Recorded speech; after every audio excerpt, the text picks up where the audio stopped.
রহমত, বরকত আর মাগফিরাতের মাস নিয়ে হাজির হয়েছে পবিত্র মাহে রমজান। দীর্ঘ 11 মাস পর মুসলমানদের জীবনে ফিরেছে পবিত্র এই মহান মাস। এই মাসে আত্মশুদ্ধি, সংযম এবং তাকওয়ার মাধ্যমে আল্লাহর সন্তুষ্টি অর্জন করা সম্ভব হয় মুসলমানদের। এ সময় জাহান্নামের সকল দরজা করা হয় বন্ধ এবং শয়তানকে করা হয় বন্দী। গতকাল তারাবি এবং সেহরির মধ্য দিয়ে সারা বাংলাদেশে শুরু হয় প্রথম রমজানের প্রস্তুতি।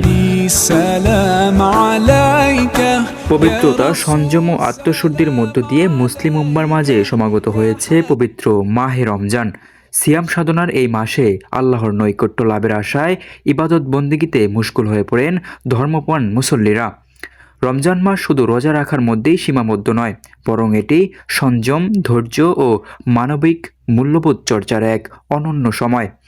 দিনভর রোজা পালনের মাধ্যমে মানুষ উপলব্ধি করে ক্ষুধার্ত ও অসহায় মানুষের কষ্ট, যা সমাজে সহমর্মিতা ও ভ্রাতৃত্ববোধ জাগ্রত করে। ইতিমধ্যেই দেশের বিভিন্ন মসজিদে বেড়েছে মুসল্লিদের উপস্থিতি। তারাবির নামাজ, কোরআন তেলাওয়াত ও দোয়া মোনাজাতে মুখর হয়ে উঠছে ধর্মপ্রাণ মুসল্লিরা। অন্যদিকে ইফতারকে কেন্দ্র করে জমে উঠেছে বাজারগুলোতেও ব্যস্ততা। ধর্মপ্রাণ মুসলমানরা আশা করছেন রহমত, মাগফিরাত ও নাজাতের এই মাসে তাদের জীবনে বয়ে আনবে শান্তি, কল্যাণ ও আত্মিক প্রশান্তি। Desk report, news flash 71।